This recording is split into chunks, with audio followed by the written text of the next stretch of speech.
एक बार की बात है, एक गुरु का एक शिष्य बहुत अधिक बोलने की आदत से परेशान रहता था।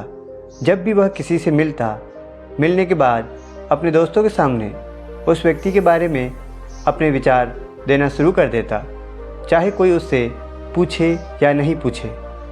वह अपने आसपास की लगभग हर चीज़ के बारे में, आश्रम में रहने वाले लगभग हर छात्र और शिक्षक के बारे में अपनी राय बताता रहता। उसकी अपनी सकारात्मक या नकारात्मक राय थी, जिसे वह बिना सोचे समझे लोगों के सामने रख देता। जब भी आश्रम में रहने वाला कोई अन्य छात्र उसके पास कोई समस्या लेकर आता, तो वह उसकी पूरी बात सुने बिना ही उसे सलाह देना शुरू कर देता था। वह अक्सर अपने दोस्तों से कहता रहता था कि तुम इस काम को ऐसे करो, वह काम ऐसे ही करना चाहिए। उसे अपने आसपास की चीज़ों के बारे में जो भी आधा अधूरा ज्ञान था, वह बीच बीच में गपशप के दौरान बात करके उस ज्ञान का ढोंग करता था। उसकी इन्हीं हरकतों के कारण आश्रम के किसी भी छात्र या शिक्षक कभी उसे गंभीरता से नहीं लेते। अक्सर उसके साथ पढ़ने वाले छात्र उससे दूर रहने की कोशिश करते थे, क्योंकि वह उन्हें हर बात पर सलाह देता था। कोई नहीं चाहता था कि वह उसका दोस्त बने, हर कोई उससे दूर रहना पसंद करता था। और अक्सर आश्रम में रहने वाले अन्य छात्र उसकी पीठ पीछे उसकी इन आदतों के कारण उसका मजाक उड़ाते रहते थे। वह लड़का खुद भी जानता था कि उसके बहुत बोलने की आदत के कारण उसे कोई पसंद नहीं करता। वह भी इस आदत को बदलना चाहता था, लेकिन चाहकर भी हर बात पर वह अपनी राय देने की आदत नहीं छोड़ पाता था। एक दिन वह अपने गुरु के पास गया और अपनी सारी समस्या गुरु को बताई। गुरु ने कहा, बेटा, वही व्यक्ति ज़रूरत से अधिक बोलता है जो सोचता है कि वह सब कुछ जानता है।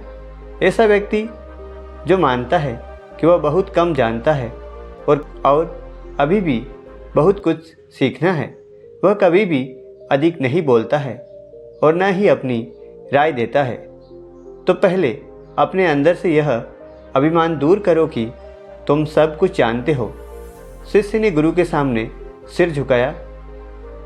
गुरु ने कहा, बेटा, मैं एक दिन में आपकी बहुत ज़्यादा बात करने की आदत एकदम से ख़त्म नहीं कर सकता। आपको धीरे धीरे अपने अंदर से ये आदत ख़त्म करनी होगी, लेकिन मैं तुमको यह बात ज़रूर बता सकता हूँ कि तुम्हें किन मौक़ों पर चुप रहना चाहिए ताकि तुम खुद को दुखी होने और किसी बड़ी परेशानी से खुद को बचा सको। शिष्य ने गुरु की बात से सहमत होते हुए हाँ में सिर हिलाया। गुरु ने कहा, बेटा, इन 5 अवसरों पर प्रत्येक व्यक्ति को अपना मुंह बंद रखना चाहिए। नंबर 1, जब आपको लगे कि आपकी बातों से कोई आपकी भावनाओं को नहीं समझ सकता, तो उस समय आपको चुप रहना चाहिए। अक्सर हम अपने दुख दर्द लोगों को बताना शुरू कर देते हैं, जबकि हमारे आसपास रहने वाले ज़्यादातर लोगों को इस बात से कोई फ़र्क नहीं पड़ता कि हमारे जीवन में क्या चल रहा है। हर व्यक्ति को केवल अपनी परवाह है। वह केवल अपने बारे में बात करना चाहता है। वह केवल अपने बारे में सुनना चाहता है। उसे हमारे जीवन की परेशानियों की परवाह नहीं होती और वह हमारे बारे में सुनना नहीं चाहता है। वह आपकी दुखद कहानी 1 या 2 बार सुन सकता है, लेकिन उसके बाद वह आपसे दूर भागना शुरू कर देगा, क्योंकि कोई भी दुखी होना पसंद नहीं करता है। किसी को भी एक उदास और असहाय व्यक्ति का साथ पसंद नहीं होता है। इसलिए अपने कुछ करीबी दोस्तों और परिवार के अलावा किसी को भी अपनी परेशानी कभी न बताएं, क्योंकि अक्सर वे आपकी बातों को समझने के बजाय उसका मजाक उड़ाते रहते हैं। दूसरी बात, जब आपको पता नहीं होता कि किसी विशेष अवसर पर क्या करना है या आपको किसी विशेष घटना के बारे में केवल आधा अधूरा ज्ञान है, तो ऐसे अवसर पर भी आपको चुप रहना चाहिए।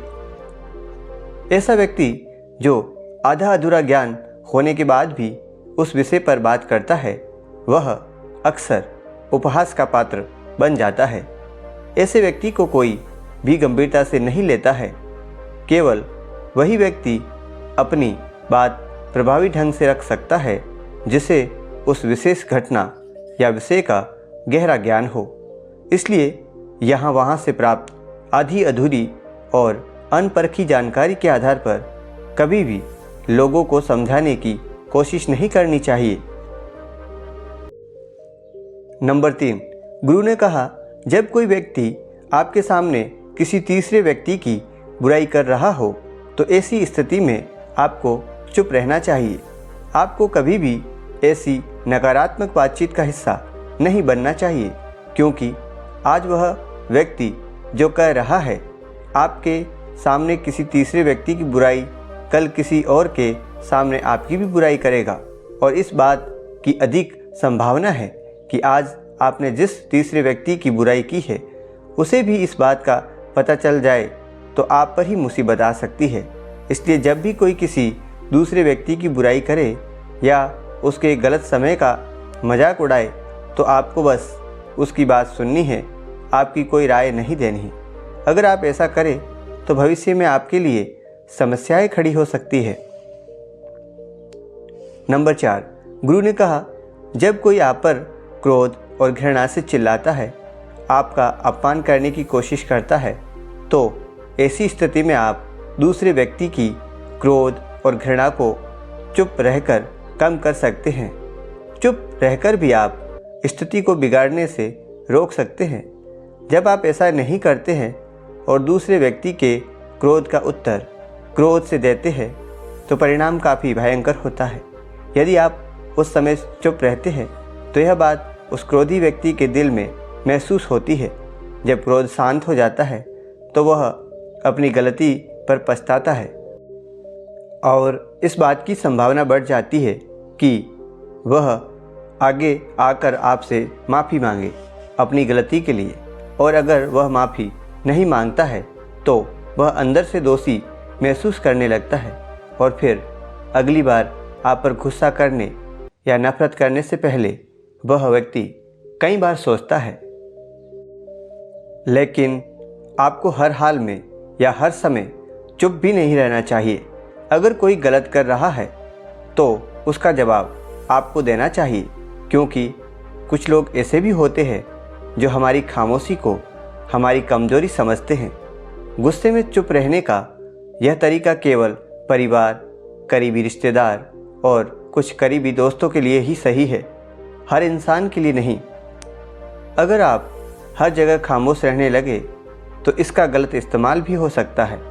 नंबर 5, गुरु ने आगे कहा, 5वां, जब कोई व्यक्ति अपने जीवन की कोई दुखद घटना या अपने जीवन की परेशानी साझा कर रहा हो, ऐसे में आपको चुप रहना होगा और सिर्फ उसकी बातों को सुनना होगा। ज़्यादातर लोग ऐसे हैं कि उनके सामने किसी ने उनकी समस्या सुनाई नहीं कि उन्होंने समाधान देना शुरू कर दिया। हालांकि जब कोई व्यक्ति अपनी समस्या हमारे साथ साझा कर रहा है तो वह हमसे किसी सुझाव की उम्मीद नहीं करता है। वह चाहता है कि हम उसकी बात ध्यान से सुनें, क्योंकि जब हम उसकी बात सुनते हैं उस व्यक्ति को आंतरिक शांति मिलती है। उसे लगता है कि कोई मेरी बातों को समझता है। अधिकांश समय जब लोग अपनी समस्याओं को हमसे साझा करते हैं तो वे हमें केवल अपनी बात बताना चाहते हैं। वे हमसे किसी भी प्रकार की सलाह नहीं चाहते हैं, क्योंकि वे पहले से ही सभी तरह के सुझाव जानते हैं जो हम उन्हें देने जा रहे हैं। मुसीबत के समय किसी व्यक्ति को सांत्वना देने का सबसे अच्छा तरीका उस व्यक्ति की बात को ध्यान से सुनना है। जब हम बिना ध्यान दिए लोगों की बातों को ध्यान से सुनते हैं बिना किसी सलाह के, तब उनकी आंखों में हमारे लिए सम्मान और स्नेह का भाव पैदा हो जाता है। उन्हें लगता है कि हम अधिक गंभीर, बुद्धिमान और शांत दिमाग वाले लोग हैं। इसलिए अब जब भी कोई अगली बार आपको अपनी समस्याएं बताए तो बस उसकी बातों को ध्यान से सुने। और जब तक वह आपसे न मांगे उसे किसी प्रकार की सलाह न दे। गुरु ने कहा, मेरी एक बात हमेशा याद रखना, जब आप कम बोलते हैं तो लोग आपकी ओर अधिक आकर्षित होते हैं कि आप कौन हैं और आप क्या सोचते हैं। शिष्य ने हाँ में सिर हिला दिया। शिष्य अब गुरु के शब्दों को समझ गया था कि किन परिस्थितियों में उसे चुप रहना चाहिए। उसने यह भी सीखा था कि कम बोलने से वह आश्रम में अपनी प्रतिष्ठा वापस पा सकता है। उसने गुरु को धन्यवाद दिया और वह व्यक्ति वहाँ से चला जाता है। दोस्तों, कैसी लगी आपको कहानी? अगर अच्छी लगी है तो वीडियो को लाइक और चैनल को सब्सक्राइब जरूर कर दीजिएगा। धन्यवाद।